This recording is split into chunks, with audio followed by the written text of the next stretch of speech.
at the Asbury Park Music Foundation with Mike, Marissa, and Jarrett, Screaming Females. I just want to say thanks, first of all, to Asbury Park Music Foundation for having us. They do great work in the city, bringing music education to some of the underserved youth in the city and throw concerts, and it's just a great organization at asburyparkmusiclives.org. So, with our thank yous out of the way. Yeah. Hi, guys. Hello. How's it going? Hi. You did a really good job. Thank you. Proud of you. Professional? Yeah. No one would know. I was surprised. So, I'm very excited to have you because in about a month, it's the anniversary of the Cool Dad Music website, like 7th anniversry. Whoa. And you may or may not... Congratulations. Thank you. You may or may not know this, but Titus you were the Andronicus. subject of the first post. It was... Oh, we know. Oh, okay. And so my first question is, how awesome does that feel? It's really an honor, actually. Yeah. I mean, all joking aside, anybody who can commit that much time and effort to, supporting and music and exposing new artists to people. I was just saying just earlier today that watching your blog and Instagram and things, it's like, wow, Cool Dad's been seeing this band a lot, like a couple times a month. They must be worth checking out. It's like, it's a cool thing. It's really amazing. So the fact that we had anything to do with that is very nice. Maybe we went to your website this morning and read. Well, we were like, we should look up some, Research. happy birthday to Cool Daughter number 1. Yes, it was her birthday yesterday, 16. 16. Well, We grew up so fast. thank you very much for the kind words, but also, at that show, that was the first time I had ever seen you. And I remember that was when Patrick was like really a lot more active on his Twitter. Yeah. And he had talked you guys up quite a bit. And so I was like really excited to see you. I think you played first. And I was just like, what is happening? This is awesome. And I think since then I've gone through like my Flickr account and stuff. I have to have seen you like 35 times or something since then. So you've been a really important band to the site. What an honor. And it's just great to have you. Is Do you that remember the night that Patrick I was broke gonna his ask. string? Yes. Yeah, he had the Les Paul Jr. That was and amazing. he That broke was the so string cool. and he didn't know, like it had like those vintage tuners and he was putting the whole string in it. Yeah, Yeah. that was one of my. Like, I mean, turned it the wrong way or Yeah. something. one of my favorite parts of the And he- performance was the yeah. 20-minute long. The 20-minute spoken word. But he did do like an interview with the audience during that time. Yeah. Yeah. Great. that's what we favorite Seinfeld episodes and all that yeah. stuff. Multitasking. Yeah. At first it seemed a little awkward, but then you're like, this is I'm on board. entertainment. Yeah. I think I stood up on a chair for that whole thing. Well, that was the first time I'd seen you, so that was 7 years ago. But you guys had already been at it for 7 or 8 7 years by years, then. yeah. So I think you qualify as a veteran band now. And when you look back on, like when I look, say, back at that post or some of the earlier stuff that I wrote on the site, no matter what anybody else thinks about it, sometimes I'm kind of like, oh, all right, well, I've changed. How do you guys feel about some of the stuff you started with or your earlier work? I often feel that way, but when we go back and relearn old songs, or we always have a pretty extensive catalog that we know that we can play on any given night. So we'll go back and we'll learn some old ones, and so often I'll be like, what was I thinking?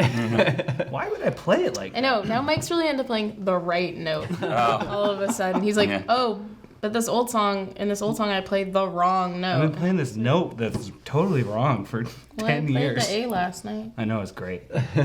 That was a great moment. Yeah, did Yeah. you? That A major. You heard that Yeah. A, Sick. that A chord. We discovered Good. just yesterday that these two had been playing a different note at a moment in the song for 13 years. You can Wow. play different.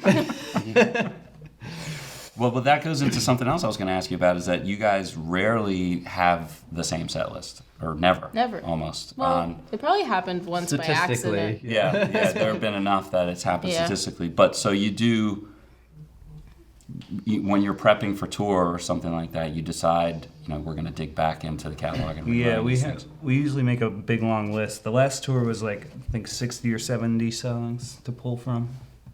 Something like that. We want to encourage people to follow us around like deadheads. Yeah. So you come to a few few nights in a row, travel around with us, you're gonna get a different show every night. Yeah, I mean, you're not going to be like Interpol and play the same exact set every Yeah. night for the whole tour or something. Yeah, You we're can- going on sonic journeys, and we want you to come along with us. Nice. Oh yeah, yeah. That's really what it is, though. It's like, if every night we feel like there's a moment in the set where we're like, we don't know if this is gonna work or how it's gonna go down, that like surely that like translates to the audience of being, you know, sometimes it'll fall apart. That happens rarely, but it does happen. But the other moments, the other side of it is that it's like kind of a spontaneous, like euphoric moment, and I think that does translate. And like you can tell if a band. We've been on tour with bands where they have not only the same set list, but the same banter. You know, like they start a song and it seems like they have a moment where they're like, Sometimes it's written on the set list. yeah, and so I think that even if you aren't like, oh, that moment has happened every single night, there's something about how it plays out that doesn't feel authentic. And I think that the opposite side of that is what we do, which is that you're like, wow. I don't think they know what's happening right now. They're like, oh, we sure don't. We don't, because we haven't played this song ever. Last night we played a song we've never played live. So it's Wait. just as much for you then as it is for the audience to kind of Yeah. keep things fresh. We did. Sick bed. Sick I think bed. we played it once. Okay, Maybe once. maybe Once we played ever? yeah. Yeah. Four? So that was another moment. Yeah. Yeah. So the last two records you worked with Matt Bales, and I think I saw you somewhere, right? We've worked with a real producer. Yeah. And so how does that differ from the way you guys did the first 5 records? Well, basically, we've never worked with a producer before because up until we had been a band for over 10 years, I don't think we really felt like we needed to have anybody interject their ideas. And, not because we were frowning upon it, we just we're like, we can suss all that stuff out amongst each other. But then, we had made many albums and we were like, hey, it'd be interesting to work with a producer. It's something we haven't done yet. So we met Matt because I think he was in New York working on some other record, so he came over for lunch.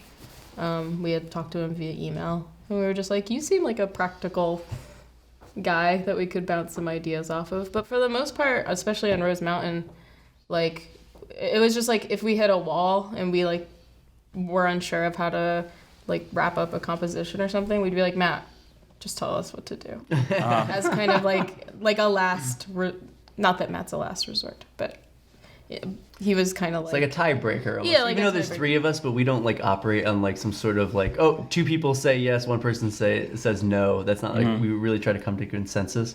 So when there's disagreements like that, and it's not that I really feel like this is my thought is the perfect thought, because if we're all kind of sort of disagreeing about something, it's like nobody feels sure.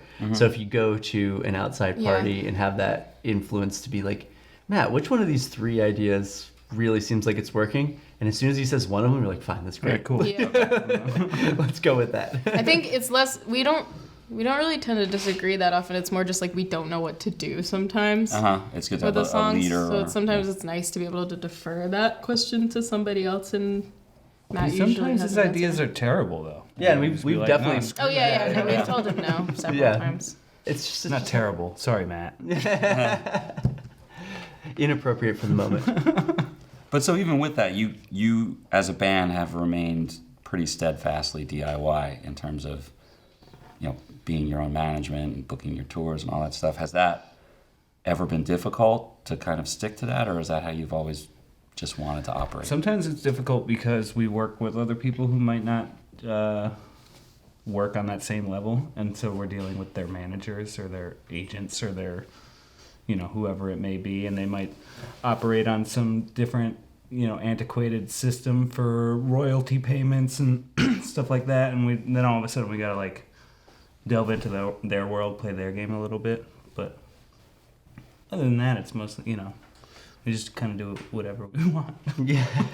And even with working with Matt, is if you're a younger band, and it's your first or second album, and you're working with a label, and you feel like they have a lot of sway over what you're doing because they've done all these records and they know more than we know or something, that they might install a producer and you're like, I guess we got to do what this guy says to do because Mm-hmm. they gave us this producer to work with. The way we came to working with the producers is that it was a decision that we made, something that we wanted to bring in. So it's not that everything has to be the three of us do it, but it's more like we reach out, we work with people we want to work with, and we never feel that sort of that their influence is more important than what we're feeling at any given moment, And then the rest of it, you just kind of fly by the seat of your pants and hope that they think that you're a professional and you know what you're talking about. Yeah. Being professional is very important. Coming off as professional. Yeah, coming off as And that- professional. Being that we all professional is much struggle. less. Yeah, exactly. So you're doing these 2 shows at the brewery, and then you're going up to Boston like a week from today to play with Bob Mould. Yeah.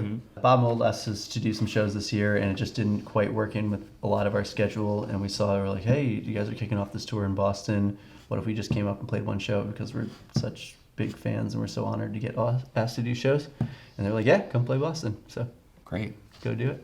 And then you did tour in the fall with the Breeders. You did a few dates, right? I remember I was at the Terminal 5 show, which I think was your first one with them, because I think at the end Kim said something like, how about Screaming Females? That's the first time I ever saw them. And then by the end of the run, you're on stage with them playing Halloween. I just thought that was... That was terrifying. That song Was is it? hard. Yeah. It's in 5, Yeah. not I 4. don't know what that means either.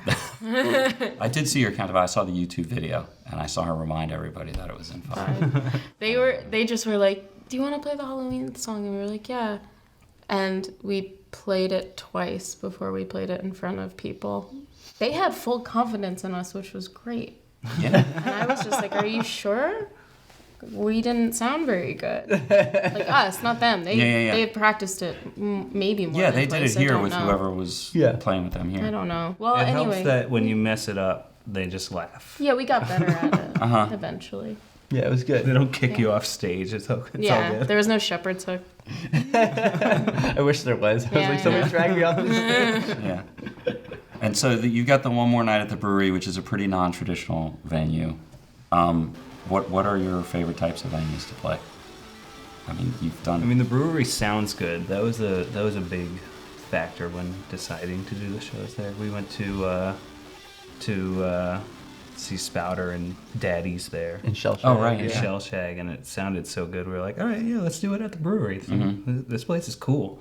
I like that a sellout there too. They don't like overpack it. you know? No, if you stand towards the back, you can Yeah. totally survive. Yeah, because Yeah. some places that size they'll sell another 30 tickets, and then it's kind of a bummer. I thought the crowd at the brewery last night was really cool. Yeah. Uh, Our crowds are always cool. I mean, I think that people will come to our shows and it'll be, if it's some guy's first show, right? And he's like, oh, I'm a dad. I'm 43 years old. I don't come to shows too much anymore. I'm going to stand out in this crowd. You're like, oh, actually, no, there's a bunch of people in your zone here as well. And then there'll be an 18-year-old kid. It's like, or 16-year-old kid. It's their first show and they're having a great time. And I think that we have like a really broad appeal, and that when people come to our shows, they can feel really comfortable, like almost across the board, no matter like who they are, And that's always been exciting for me. It's Yeah. not something that you can like plan really, but hopefully you can appeal to not just a single like demographic, and that's exciting. yeah, it was great. It was packed out, and it was just so like cool and friendly. Yeah. And to quote Mike, Mike gave a really good answer to this question about our favorite places to play one time, which is that anywhere that just gives a damn, which is like a really good Yeah. response. It's just like you can go into almost any kind of venue, whether it be a house, a cafe, a bar, a dive bar, like a really pro venue. If you walk in the door and it's a bunch of people who are like, hey, I checked out your band before you guys got here, like excited to have you here. If you need something, just let me know. You could walk into a place and it could be somebody's house. It could be, a 1,000, 2,000 person venue. And they're like, we're going to get you guys out of here as soon as you're done playing, and don't talk to me at all. And you get this room that has no heat. I know it's January, but like, that's just where you guys are going to be today. Yeah. And you're like, do you guys have water? And they're like, don't bother me. So it's like, it's the deciding factor about a good venue is just that they care that you're there. Yeah, I can see that, especially since you've probably played thousands at this point. Yeah. Yeah. And then I did want to touch on Marissa's visual art, because Marissa does all the artwork for your records and does her own art and has been really getting into the doorstop industry. Dude, I knew you were going to talk about doorstops. I was just talking about doorstops at our late lunch.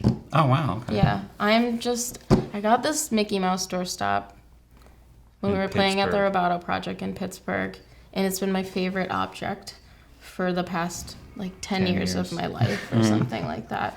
I use it all the time because we have many dogs in my house, and I like to make sure they can come and go as they please. So my Mickey Mouse doorstop, using it all the time, I'm thinking, what are there not enough of in the world?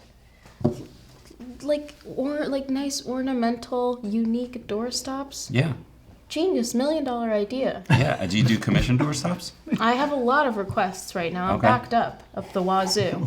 So that My was a good. doorstop That requests. was you took the temperature of the industry. I just want everyone way out to- there to know my doorstops are hand chiseled. Okay, I'm not. Oh, the actual stop. You're not The just stop. you're not just decorating a pre-made well, I use a stop. jigsaw to cut out Uh-huh. the specific shape, whatever you want within reason, and then I hand chisel the doorstop. Right? You don't see that often. No, you don't. You won't get that kind of quality anywhere. So, And then it's adorned with yeah, my art or whatever. yeah. So doorstops, Marissa Paternoster. If you have a door that just won't stay open. Okay, and finally, I had to grab this because when I was doing my clearly very minimal research for this interview, I saw an interview that you did last year, beginning of last year with Outright magazine, and you very briefly got into dad bands, and you cited the Doobie Brothers and Poco as dad bands, and so it's a multi-part question: do you stick by that? And do any of you want to add anything to that list? Steely Dan. Steely Dan. Steely Dan. My dad loved Little Steely Feet. Little Feet, yeah, that's a good one. I thought my dad loved Herman's Hermits for so. I Dan. I have. feel like you're reaching a couple No, generations I know. back into Well, my dad. dad Mott the is Hoople older is a than big you. time dad band. That's a Monty cool dad. Python. That's a real cool Yeah, dad. my dad is a cool dad too. He's a Uh-huh. rocker. But for some reason, I thought he liked Herman's Hermits, and then I bought him a bunch of I can't even say it. A bunch. Like 2. Okay. Like CDs for his birthday, and he was like, "I hate Herman's Hermits," and it was mortifying. And now they just like languish in his CD rack, like covered in dust. But he likes more contemporary stuff. The other day he was listening to Britney Spears' greatest hits. Just very contemporary. Yeah, he's reading like Yeah. a book about World War II. Well, she has new hits. While listening to Britney It Spears. was very strange. Yeah. But you all said Steely Dan kind of in unison. Has that something you talked about recently? Yeah, 2 days ago. Yeah, that Yeah. box set. While did Angela my was youth. hanging out. That's my dad. Yeah. My dad loved Steely Dan, and I will also say my dad loved you guys. That's good Yeah. news, see? That was I introduced Cool him to dads. you, and he would spend hours like going down YouTube wormholes with your videos, and he'd call me on the phone and be like, "You know, this band is actually really good."